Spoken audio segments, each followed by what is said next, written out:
نحمده ونصلي ونسلم على رسوله الكريم اما بعد فاعوذ باللہ من الشیطان الرجیم بسم اللہ الرحمن الرحیم رب هب لی من الصالحین صدق اللہ العظیم الصلاۃ والسلام علیک یا رسول اللہ الصلاۃ والسلام علیک یا حبیب اللہ الصلاۃ والسلام علیک یا نبی اللہ الصلاۃ والسلام علیک یا نور اللہ وعلی آلک واصحابک یا حبیب اللہ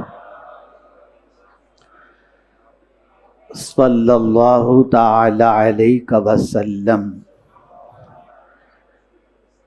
میرے پیارے آقا صلی اللہ تعالی علیہ وسلم کے پیارے دیوانوں، عید الاضحیٰ کا مبارک دن ہم سے رخصت ہوا۔ اللہ تعالیٰ اس کی برکتوں سے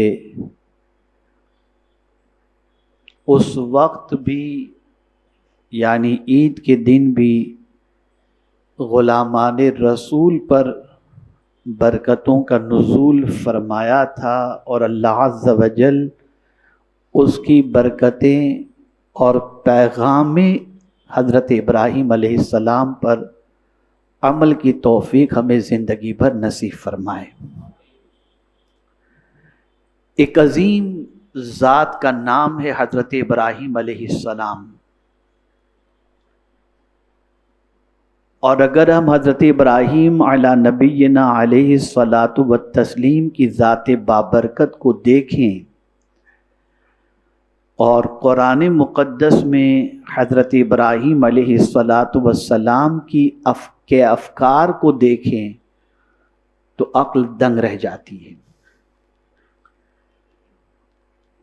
آج کی میری گفتگو کا موضوع ہے فکر ابراہیم علیہ الصلاۃ والسلام، جو اولاد کے مستقبل کے سلسلے میں تھی، اس فکر کو آج ہم سمجھنے کی کوشش کرتے ہیں۔ ہم دنیا میں دیکھتے ہیں کہ بہت سارے کپل بے اولاد ہوتے ہیں، شادی کو 10 سال ہو گئے کوئی بچہ نہیں، 20 سال ہو گئے کوئی بچہ نہیں، 25 سال ہو گئے کوئی بچہ نہیں۔ منتیں مانگتے ہیں، دعائیں کرتے ہیں، تعویذات لیتے ہیں، لیکن دعا کیا کرتے ہیں؟ اے اللہ، ایک ہی بچہ یا بیٹی ہمیں جو تو عطا کر دے ہمیں منظور ہے، لیکن ہمیں بچہ عطا کر دے۔ اچھی بات ہے، آپ اللہ سے اپنی تمنا کی تکمیل کے سلسلے میں دعا کرتے ہیں، اچھی بات ہے، لیکن حضرت ابراہیم علیہ السلام نے ایک فکر عطا فرمائی، اور وہ فکر یہ ہے کہ تمہاری شادی کو ایک طویل عرصہ گزر بھی جائے تو اللہ سے نا امید مت ہو جانا، اور یہ جملہ زندگی بھر آپ یاد رکھیں گے تو انشاءاللہ آپ بہت ساری مصیبتوں کا مقابلہ کرنا آپ کے لیے آسان ہو جائے گا۔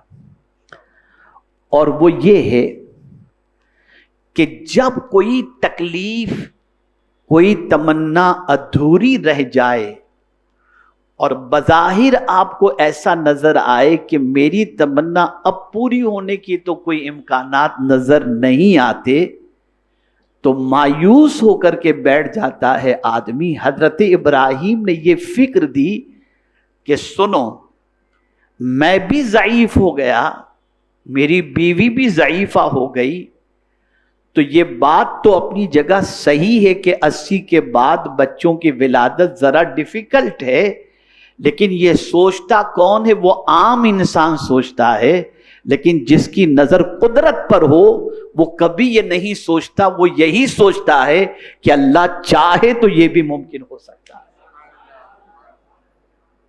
تو ہمیشہ حالات اگر آپ کے موافق نہ بھی ہوں اور سچویشن آپ کو بالکل برعکس نظر آ رہی ہو، یا کبھی آپ کو ایسا لگے کہ بظاہر تو یہ ہماری تمنا پوری ہونے کے کوئی امکانات نہیں ہیں، تو مایوس ہو کر کے مت بیٹھنا، اس لیے کہ ناممکن کو ممکن بنانا یہی میرے پروردگار کی شان۔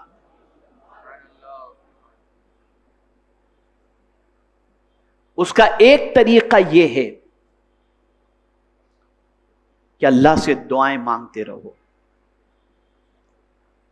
اس کی بارگاہ کے اندر کبھی بھی دعا مانگنے کے اندر بخیلی بھی نہ کرو اور سستی بھی نہ کرو۔ اور رسول گرامی وقار صلی اللہ علیہ وسلم نے ارشاد فرمایا، دعا اس انداز سے مانگو کہ تمہیں یقین ہو کہ میرا مولا قبول فرمائے گا۔ یہ حضور صلی اللہ علیہ وسلم کا ارشاد۔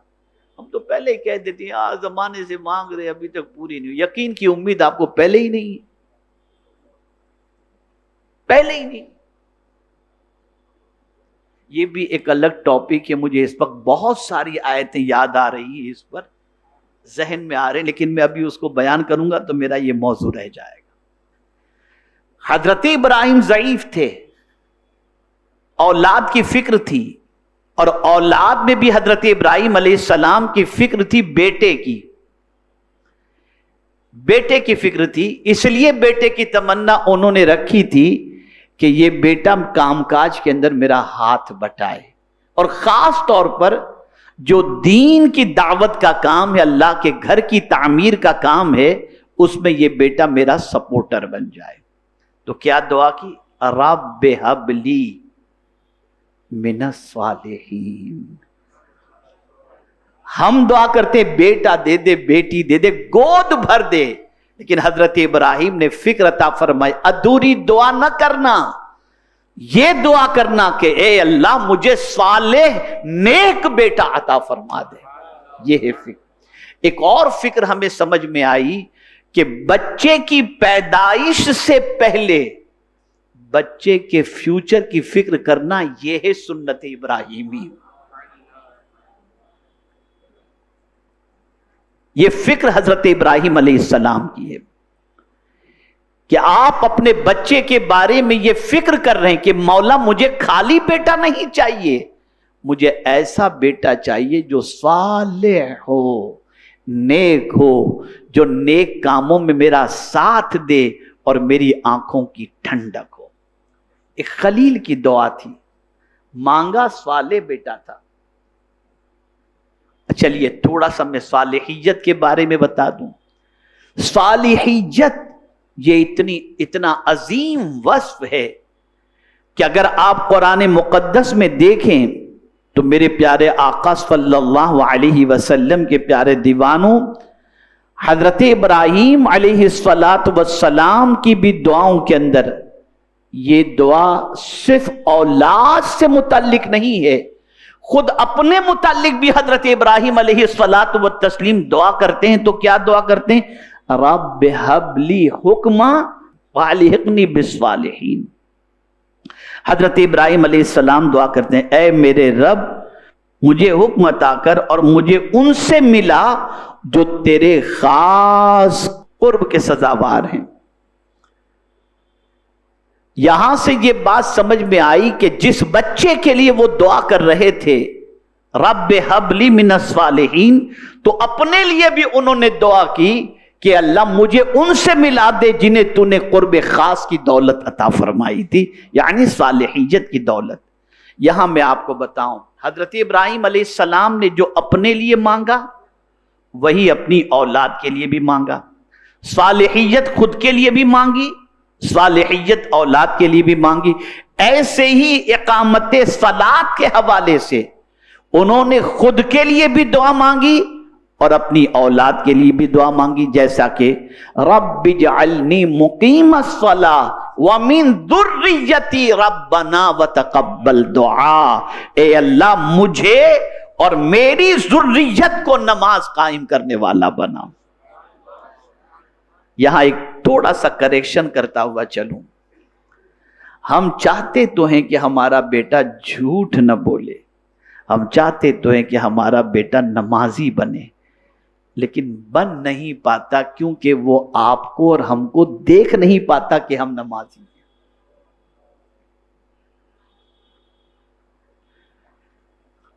یہاں میرا جملہ یہ بھی آپ زندگی بھر یاد رکھیے گا، آپ اپنے بچے کو جیسا بنانا چاہتے ہیں آپ خود ویسے بن جائیں، آپ کا بچہ آپ کو دیکھ کر ویسا ہی بن جائے.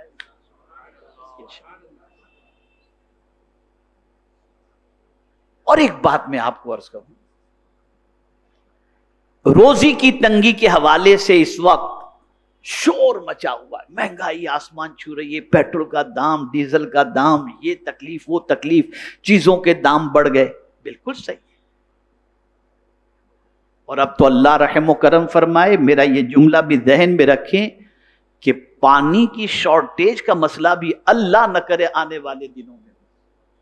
اور میری اپنی ایک تحقیق کے اعتبار سے ایک بہت بڑے ریسرچ اسکالر نے ریسرچ کرنے کے بعد یہ کہا ہے، میں نے کئی مہینوں یا سالوں پہلے ان کا ایک ویڈیو دیکھا تھا جس میں انہوں نے کہا تھا کہ ہو سکتا ہے کہ 2030 کے اندر پانی ہی کے لیے جنگ ہو. آج تو پیٹرول کے لیے ہو رہی ہے نا، آج ڈیزل کے لیے ہو رہی ہے، لیکن ان کا کہنا تھا کہ 2030 میں ہو سکتا ہے کہ پانی کے لیے جنگ ہو. آج کی نیوز پڑھیے، کل کی نیوز پڑھیے، دہلی کے اندر پانی کے ایک ایک قطرے کے لیے لوگ پریشان، بعض علاقوں. تو عرض کرنے کا منشا یہ ہے کہ ریسیشن، غذا کی قلت، پانی کی قلت، گرمی کی وجہ سے ندیاں سوکھ جائیں گی، بارش کم ہوگی، یہ آج مستقبل کے حوالے سے لوگ بتاتے ہیں. اور پھر یہ کہتے ہیں کہ ممکن ہے کہ یہ پریشانی آئے، وہ پریشانی آئے، اور پھر اسی کے اندر ان باباؤں کا دھندا بڑے شباب سے چلتا ہے جو بابا یوٹیوب کے اوپر یہ اعلان کرتے ہیں کل سے تمہارے گھر میں مال اتنا آ جائے گا، یہ ہو جائے گا، وہ ہو جائے گا. بھلے بیچارے کے پاس کرائے کا خود کا مکان نہ ہو، کرائے کے مکان میں وہ رہتا ہو، لیکن لوگوں کو مالدار کی ایڈورٹائز کرتا رہتا ہے اور لوگ بے وقوف بنتے رہتے ہیں. آج میں آپ کو یہ بتا دوں، جیسا کہ میں نے بتایا حضرت ابراہیم علیہ السلام کی دعا کیا، اے اللہ مجھے اور میری ذریت کو نماز قائم کرنے والا بنا، اے اللہ مجھے صالحین کے زمرے میں شامل فرما، اے اللہ میرے بچے کو صالح بنا. اسی طریقے سے قرآن میں روزی کے حوالے سے جو نسخہ دیا گیا وہ بڑا عظیم ہے، اس میں بھی فیملی پلان اس کے اندر موجود ہے. اللہ فرماتا ہے وَأْمُرْ أَهْلَكَ بِالصَّلَاةِ وَاسْتَبِرْ عَلَيْهَا لَا نَسْأَلُكَ رِزْقًا نَحْنُ نَرْزُقُكَ. اپنے گھر والوں کو نماز کا حکم دو اور تم بھی نماز قائم کرنے والے بن جاؤ. اللہ فرماتا ہے میں تم سے روزی نہیں مانگتا، میں تم کو روزی عطا کروں، میں تم کو روزی. یہاں باپ اٹھ کے پہلے پوچھتا ہے بیٹا فجر پڑھا کہ نہیں، وہ پوچھے گا ابا آپ کہاں پڑھے، آپ کہاں. خود پابند بن جاؤ. اسی لیے رول ماڈل اپنے بچوں کے لیے آپ خود بنو. آپ کے بچے کی آنکھ کھلے تو بچہ آپ کو تسبیح کرتے دیکھے، تلاوت کرتے دیکھے. اب ماں کو دیکھتا ہے تو سیریل سے فرصت نہیں اور باپ کو دیکھتا ہے تو واٹس ایپ سے فرصت نہیں، کیا کریں. خیر، تو حضرت ابراہیم علیہ السلام نے صالح ہونے کی دعا جہاں اپنے بچے کے لیے فرمائی، وہیں پر حضرت ابراہیم علیہ السلام نے اپنے لیے بھی اللہ کی بارگاہ میں دعا کی وَأَلْحِقْنِي بِالصَّالِحِينَ. صالحیت بہت بڑی دولت ہے، بہت بڑی دولت ہے۔ آئیے حضرت سلیمان علیہ السلام کی دعا آپ کو بتاؤں تاکہ اسی مرکزی نقطے پر آپ کی توجہ رہے۔ صالحیت، نیک، پرہیزگار، قرآن کی دعائیں سمجھو۔ آدمی کی جیسی سوچ ہوگی ویسا وہ مانگے گا، جیسی فکر ہوگی ویسا وہ اللہ سے سوال کرے گا، اور فکر بنتی ہے اچھے لوگوں کی صحبت میں بیٹھ کر۔ اب آئیے حضرت سلیمان علیہ السلام نے کیا دعا کی؟ وقال رب اوزعنی ان اشکر نعمتک التی علی وعلی والدی وان اعمل صالحا ترضاہ وادخلنی برحمتک فی عبادک الصالحین۔ حضرت صالح علیہ السلام کی دعا بھی ہے تو اس میں کیا جو کون؟ سلیمان علیہ السلام۔ اللہ اکبر، جن کی حکومت، جن کی بادشاہت، اللہ اکبر، چرند و پرند پر بھی چلتی تھی، بڑے عظیم اللہ عز و جل کے فرستادہ پیغمبر تھے۔ اب اس دعا کا ترجمہ سنیں۔ حضرت سلیمان علیہ السلام نے اللہ کی بارگاہ میں کیا دعا کی؟ عرض کرتے ہیں اے میرے رب مجھے توفیق دے کہ میں شکر کروں، مجھے توفیق دے کہ میں شکر کروں۔ یہاں پر یہ بات یاد رکھیے گا، توفیق خدا ہی کی طرف سے ہوتی ہے، اسی کی طرف سے ہوتی ہے۔ مجھے یہاں ایک واقعہ یاد آ رہا ہے۔ حضرت ایوب علیہ السلام کا صبر بڑا مشہور ہے۔ جب ان کے صبر پر اللہ عز و جل نے فرمایا انا وجدناہ صابرا نعم العبد، میں نے ان کو صبر کرنے والا پایا۔ کس کو؟ حضرت ایوب علیہ السلام کو۔ نعم العبد، کیا ہی اچھا بندہ ہے۔ تو ظاہر سی بات ہے کوئی بڑا چھوٹی کسی چھوٹے کی تعریف کر دے تو پھولا نہیں سماتا نا، مچل جاتا ہے، میرے رب نے مجھے یہ کہا۔ تو حضرت ایوب علیہ السلام بھی مچل گئے، اور مچلتے ہوئے اپنے رب کی بارگاہ میں عرض کرتے ہیں میرے مولا میں نے کیسا صبر کیا نا۔ اللہ نے فرمایا نا انا وجدناہ صابرا، میں نے ان کو صبر کرنے والا پایا۔ نعم العبد، کیا ہی اچھا بندہ ہے، بہترین بندہ۔ تو کہتے ہیں مولا میں نے کیسا صبر کیا نا۔ اب سنیے رب کا جواب۔ میرے کریم نے فرمایا ایوب تجھے صبر کی توفیق کس نے عطا فرمائی؟ بس جب یہ سنتے ہیں تو گریبان پھاڑ دیتے ہیں۔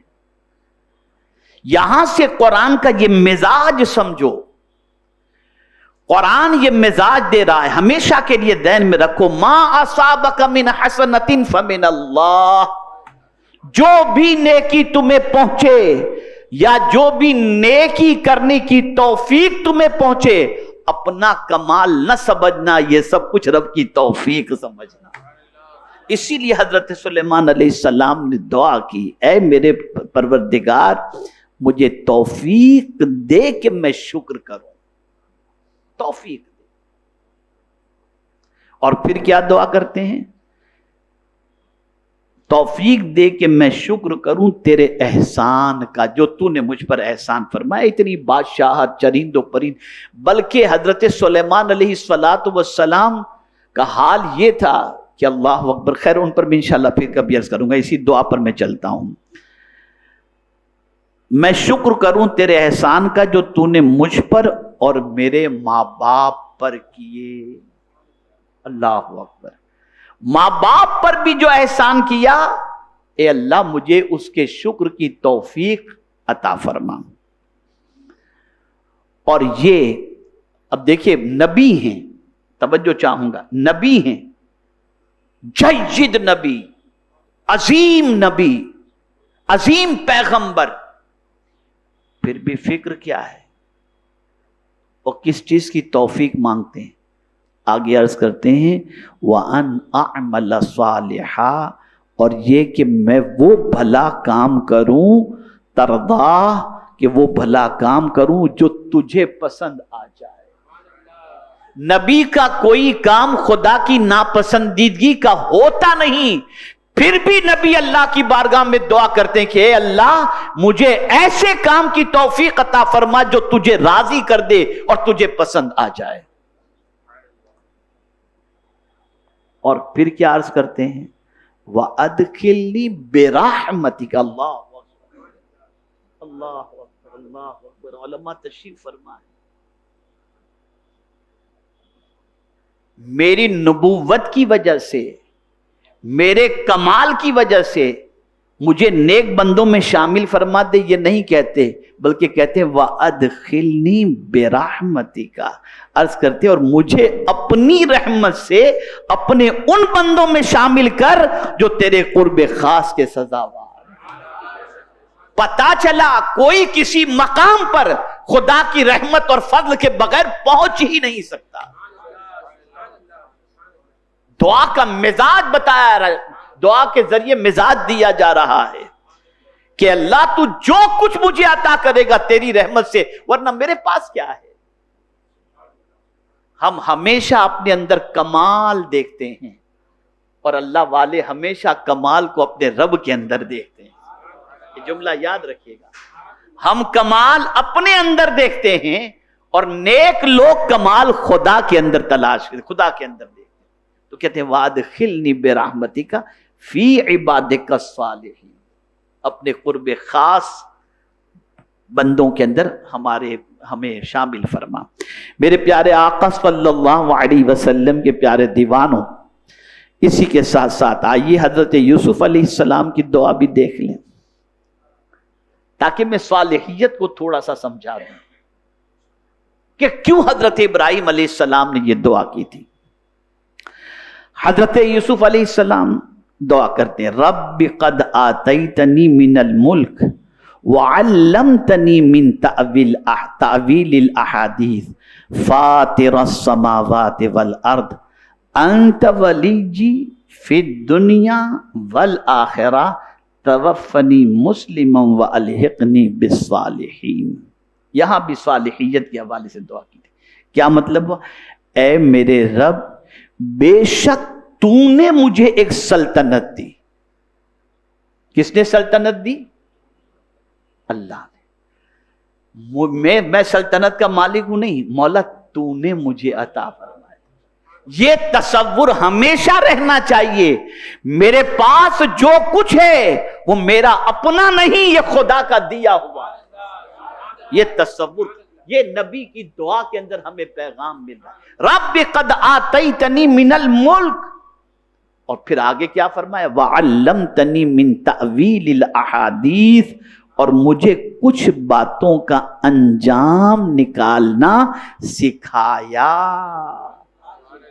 پتہ چلا نبی کو سکھانے والی ذات خدا کی ہے، نبی کسی عام انسان سے نہیں پڑھتے، نبی کو خدا پڑھاتا ہے۔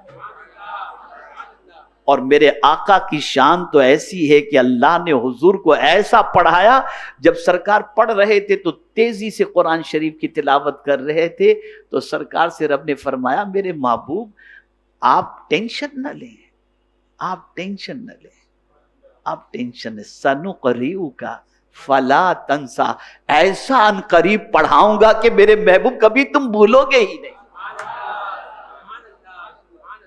یہ میرے آقا کی شان، یہ حضور صلی اللہ علیہ وسلم کی شان۔ تو کس نے سکھایا؟ تعبیر کا علم۔ وعلمتنی من تعویل الاحادیث، یہ اللہ نے سکھایا۔ پھر کیا عرض کرتے ہیں؟ فاطر السماوات والارض، اے آسمانوں زمین کے بنانے والے، تو میرا کام بنانے والا ہے۔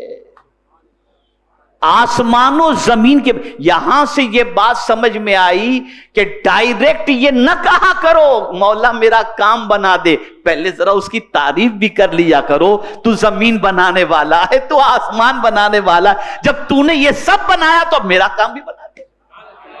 لیکن ہم دعا مولا یہ دے دے، یہ دے دے، یہ دے دے، ارے ایسا نہیں ہوتا۔ اسی لیے قرآن کہتا ہے وَلِلَّهِ الْأَسْمَاءُ الْحُسْنَى فَادْعُوهُ بِهَا، اللہ کو اس کے اچھے ناموں سے پکارو.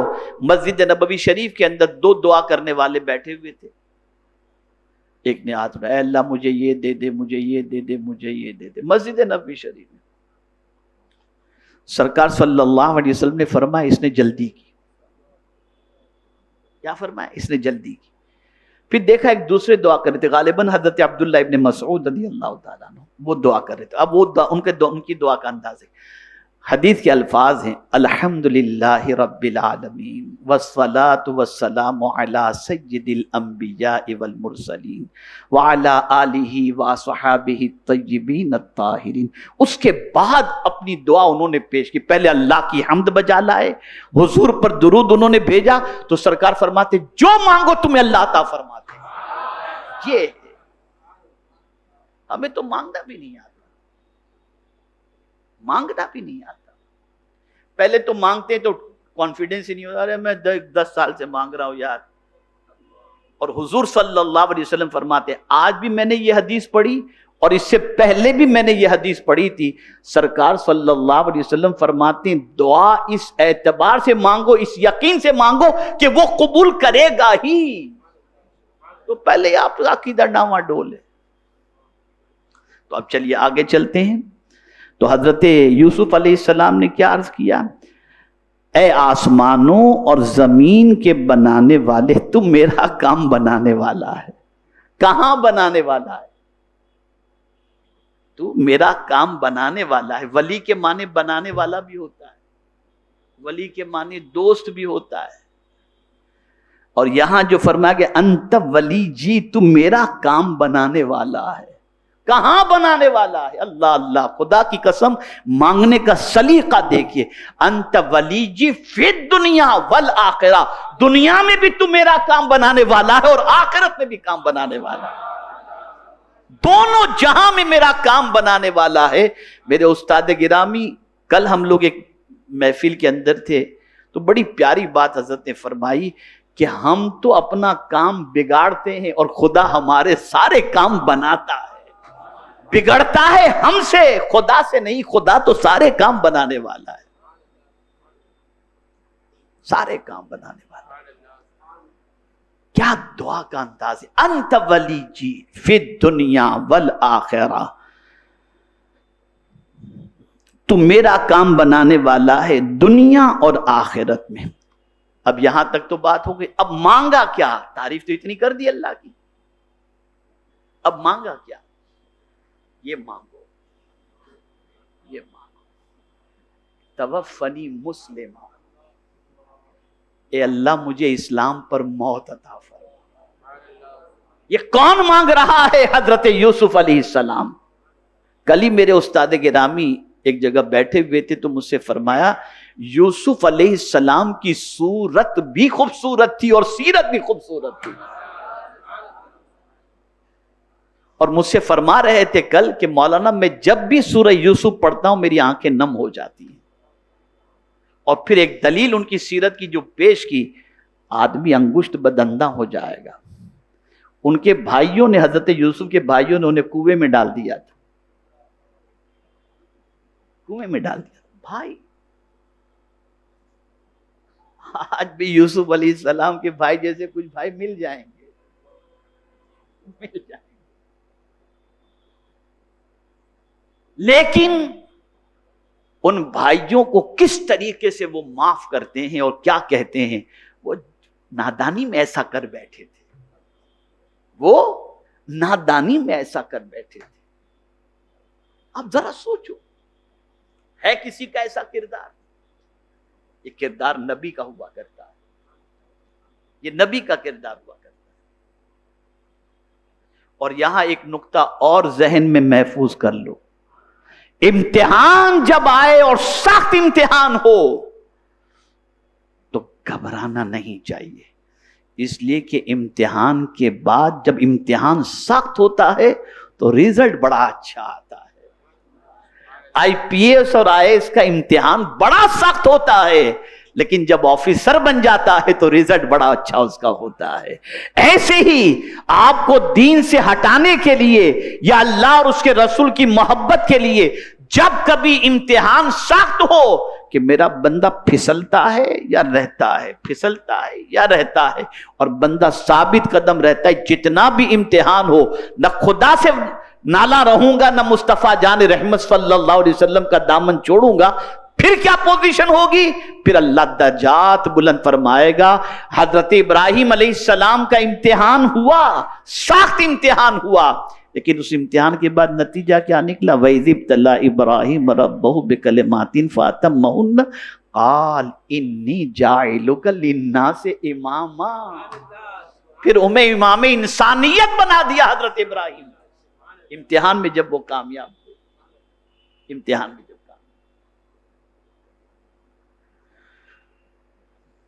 تو یہاں عرض کرنا یہ توفنی مسلمہ، مجھے اسلام پر موت عطا فرما. یاد رکھیں سب سے اہم چیز خاتمے کا ہے، خاتمے کا، اس لیے اعتبار خاتمے کا ہے. مجھے یاد ہے ایک بہت ہی پاپی انسان کو، گناہوں میں لت پت انسان کو دیکھ کر کسی نے یہ کہہ دیا پتہ نہیں اس کا اینڈ کیسا ہوگا. کسی اللہ کے نیک بندے نے سن لیا کہ یہ نیک بندہ جو ہے یہ کسی گنہگار بندے کے بارے میں یہ کہہ رہا ہے کہ پتہ نہیں اس کا اینڈ کیا ہوگا. فوراً ٹوکا اسے. ارشاد فرمایا ہو سکتا ہے کہ اس کا گناہ جو آج اس نے کیا ہے وہ زندگی کا آخری گناہ ہو اور یہ خدا کی طرف پلٹ آئے، اور تو جو اپنی نیکی کے بارے میں غور کر رہا ہے کہ تو بہت نیک ہے، ہو سکتا ہے یہ تیری آخری نیکی ہو اور تیری زندگی گناہوں میں گزر. اس لیے ہمیشہ خاتمے سے ڈرنا چاہیے. جن کو نبوت عطا کی گئی حضرت یوسف علیہ السلام کو، وہ دعا کر رہے توفنی مسلمہ، نبی ہو کر دعا کر رہے ہیں کہ اسلام پر میرا خاتمہ ہو. اور پھر کہتے ہیں وَأَلْحِقْنِي بِالصَّالِحِينَ، اور ان سے ملا جو تیرے قرب خاص کے لائق ہیں. اللہ پتہ چلا صالحیت وہ ہے جس کی وجہ سے انسان کو اللہ کا قرب خاص نصیب ہو جاتا ہے، قرب خاص نصیب ہو جاتا ہے. کتنی بڑی دعا حضرت ابراہیم نے مانگی تھی، رب ہب لی من الصالحین. اس دعا سے پتا چلا کہ اگر کوئی اپنے بیٹے کے لیے دعا کرتا ہے کہ اللہ مجھے نیک بیٹا عطا فرما، گویا وہ اپنی اولاد کے لیے قرب خاص کا مقام مانگ رہا ہے، قرب خاص کا مقام مانگ رہا ہے. اے رسول اعظم صلی اللہ علیہ وسلم کے دیوانوں، یہاں سے یہ بات سمجھ میں آئی. میرا بچہ اگر لڑکا ہوا تو ڈاکٹر بناؤں گا، انجینئر بناؤں گا، بیرسٹر بناؤں گا. صاحب چھوڑو، پہلی فکر یہ کرو اللہ نے بیٹا دیا تو میں اپنے بیٹے کے لیے یہ دعا کرتا ہوں اللہ میرے بیٹے کو صالح بنائے، اسے نیک بنائے. یہ دعا پیغمبرانہ فکر ہے. یہ حضرت ابراہیم علیہ السلام کی فکر ہے. اور پھر یہ فکر اس بچے کی پیدائش سے پہلے ہے، بعد میں نہیں. پتا چلا آپ شادی شدہ ہوں یا ہم شادی شدہ ہیں تو اگر ہم اپنی اولاد کے لیے سوچتے ہیں تو بچے کی پیدائش سے پہلے اس بچے کی فکر کرنا کہ اللہ میرے بیٹے کو ایسا مجھے بیٹا عطا فرمائے جو صالح ہو، یہ بچے کی فکر کرنا سب سے زیادہ ضروری ہے. چلیے اس دعا کا رزلٹ تھوڑا سا بتا دو، تھوڑا سا بتا دو کہ حضرت ابراہیم نے دعا کی تو رزلٹ کیا ملا. رزلٹ یہ ملا فبشرناہ بغلام حلیم. اللہ اکبر. پروردگار جل جلالہ نے ارشاد فرمایا تو ہم نے اسے خوشخبری سنائی ایک عقل مند لڑکے کی. مانگا تھا صالح، ملا عقل مند. اتنا بڑا عقل مند تھا یہ بیٹا کہ باپ نے جب کہا کہ بیٹا میں نے خواب میں دیکھا ہے کہ تجھے ذبح کر رہا ہوں، تو یہ عقل مند بیٹا کہتا ہے ابا چھری چلا دو، مجھے صبر کرنے والا انشاءاللہ پائیں گے۔ یہ ہے عقل۔ اور بیٹے نے اپنی عقل کا ثبوت اس اعتبار سے دیا، ابا جان کسی نیک کام کے اندر آپ کبھی مجھے پیچھے نہیں دیکھیں گے، ہر نیک کام کے اندر آپ مجھے اپنے ساتھ دیکھیں گے۔ میرے پیارے آقا صلی اللہ علیہ وسلم کے پیارے دیوانوں، تھوڑا سا حلم کے حوالے سے سمجھا دوں۔ میرے پیارے آقا صلی اللہ علیہ وسلم کے پیارے دیوانوں، اللہ نے 3 بشارتیں عطا فرمائی۔ فبشرناہ بغلام حلیم، ان کے یہاں جو اولاد ہوگی وہ لڑکا ہوگا، غلام لڑکا ہوگا۔ پھر فرمایا حلیم۔ اب حلیم میں 2 چیزیں پائی جاتی، ننھا سا بچہ تو عقل مند نہیں ہوتا نا، ننھا سا بچہ تو عقل مند ہے تو بچہ کیا جانے۔ یہ جو فرمایا حلیم، مطلب یہ ہے کہ یہ بالغ ہوگا۔ دوسری بشارت یہ ہوئی کہ یہ بالغ ہوگا۔ اسی کو قرآن نے مینشن کیا، فلما بلغ معہ السعی، کہ جب حضرت اسماعیل علیہ السلام اپنے والد کے ساتھ چلنے پھرنے کی عمر کو پہنچے، یعنی پورا شعور ان کے اندر آ گیا تھا۔ اور تیسری بشارت یہ ہوئی کہ وہ عقل مند اور بردبار ہوگا۔ تو نے صالح بیٹے کی دعا کی ہے نا، ایسا نیک بیٹا تجھے عطا کروں گا جو ایسا عقل مند اور بردبار ہوگا جس کی کوئی انتہا نہیں۔ میرے پیارے آقا صلی اللہ علیہ وسلم کے پیارے دیوانوں، پھر وہی باپ والی بات، آخر یہ بشارت اللہ نے عطا فرمائی نا، عطا فرمائی کہ خوشخبری سنائی کہ ایسا بیٹا دوں گا جو بردبار ہو۔ تو اب کیا حضرت ابراہیم علیہ السلام بھی بردبار تھے؟ ہاں، قرآن کہتا ہے ان ابراہیم لأواہ حلیم، باپ بھی بردبار تھے، بے شک ابراہیم ضرور بہت آہیں کرنے والا اور متحمل تھے، متحمل ہیں۔ یعنی حضرت ابراہیم علیہ السلام بھی بردبار تھے، اور حضرت ابراہیم علیہ السلام بھی بہت آہیں، بہت۔ حضرت ابراہیم علیہ السلام کا دل بہت رقیق تھا، اللہ کی بارگاہ میں بہت رویا کرتے تھے، بہت رویا کرتے تھے۔ میرے پیارے آقا صلی اللہ علیہ وسلم کے پیارے دیوانوں، تو یہ چیزوں کو ذہن میں رکھنا چاہیے کہ اللہ عز و جل نے حضرت ابراہیم علیہ السلام کی دعا کو اس طریقے سے قبول فرمائی اور ایک ایسا بیٹا عطا فرمایا صالحیت کی دعا کے عوض کے اندر کہ وہ بیٹا بردبار عقل مند اللہ تعالیٰ نے بیٹا عطا فرمایا۔ میرے پیارے آقا صلی اللہ علیہ وسلم کے پیارے دیوانوں، کل کا بیان جمعہ کا میرا ضرور تھوڑا سا سن لیجئے گا۔ حضرت ابراہیم علیہ السلام اور اللہ پر بھروسہ۔ ایک بس نقطہ عرض کر کے گفتگو ختم کروں، اس لیے کہ ہفتہ واری اجتماع کو دنیا کے بہت سارے ملکوں میں لوگ سنتے ہیں۔ کل میں نے ایک بات بتائی تھی اللہ پر بھروسے کے حوالے سے، بات میں نے کہیں نہیں پڑھی تھی، سب میرے رب کی عطا سے جو کچھ سمجھ میں آیا۔ حضرت ہاجرہ اپنے بیٹے کے لیے پانی کی تلاش میں نکلی ہے نا، ذرا سوچو ان کی سوچ اس وقت کیا تھی، کتنا پانی چاہیے تھا ان کو۔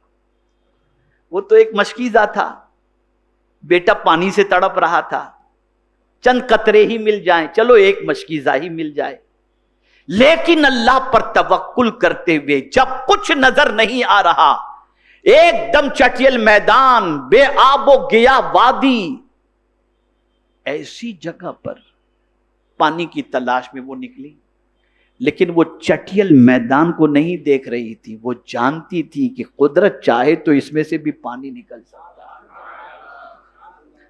تو اس اللہ پر بھروسے کی لاج اللہ نے اس طریقے سے رکھی کہ بیٹے کے لیے مانگے تھے چند گھونٹ، اللہ نے قیامت تک کے لیے آب زمزم کو جاری فرما دیا۔ یہاں سے یہ بات سمجھ میں آئی، یوں ہی سرکار نے نہیں کہا میرے کریم سے گر قطرہ کسی نے مانگا، دریا بہا دیے ہیں، دربے بہا دیے ہیں۔ جب حضور کی یہ شان ہے کہ حضور سے کوئی قطرہ مانگے تو حضور دریا عطا کر دیتے ہیں، تو خدا کی شان کتنی عرف و اعلیٰ۔ یہ چند کلمات تھے جسے مجھے آج سمجھانا تھا، اور میں یہ سمجھتا ہوں کہ کسی حد تک بات سمجھ میں آ گئی ہوگی۔ پہلی بات، اپنی اولاد کی پیدائش سے پہلے اپنے کو لگے نا کہ اب بیوی امید سے ہے تو اسی وقت سے اس کی فکر شروع کر دو۔ اور کیا فکر کرو؟ اے اللہ مجھے نیک بیٹا عطا فرما یا نیک بیٹی عطا فرما۔ یہ نیت آپ، یہ دعا بار بار کرتے رہیں، اور آپ اپنی زبان میں نہ کریں، خلیل کی زبان میں کریں، حضرت ابراہیم علیہ السلام کی زبان میں کریں، رب ہب لی من الصالحین۔ ہماری زبان گناہ میں بھری ہوئی ہے، لیکن نبی کی دعا کے صدقے میں اللہ دعا قبول فرما لے گا۔ اس کو ذہن میں رکھیں۔ دوسری چیز، کوئی بھی کمال آپ کے پاس ہو تو ذاتی نہ سمجھے، خدا کی طرف سے سمجھے۔ تیسری چیز، جب بھی اللہ سے دعا مانگنی ہو تو پہلے اس کی تعریف کر دیا کرو۔ میرا کام بنانے والا کہنے کی بجائے تو سب کا کام بنانے والا ہے، اب میرا کام بھی بنا دے، اب میرا کام بھی بنا دے۔ اور اسی طریقے سے جتنی بھی نعمتیں ملیں اس کا شکر ادا کرو اور اللہ سے توفیق مانگو۔ میرے پیارے آقا صلی اللہ علیہ وسلم کے پیارے دیوانوں، یہ چند کلمات خیر تھے جو میں نے آپ کی سماعتوں کے حوالے کیے۔ اللہ مجھے آپ کو سب کو عمل کی توفیق عطا فرمائے، قرآن کے پیرائے میں زندگی گزارنے کی توفیق عطا فرمائے، اور اس انداز سے اللہ کی بارگاہ میں مانگنے کی توفیق عطا فرمائے جو اللہ کے فرستادہ پیغمبروں نے طریقہ اختیار فرمایا، ان کے نقش قدم پر چلتے ہوئے اللہ سے مانگنے کی توفیق عطا فرمائے۔ وما علینا الا البلاغ المبین۔ السلام علیکم ورحمۃ اللہ وبرکاتہ۔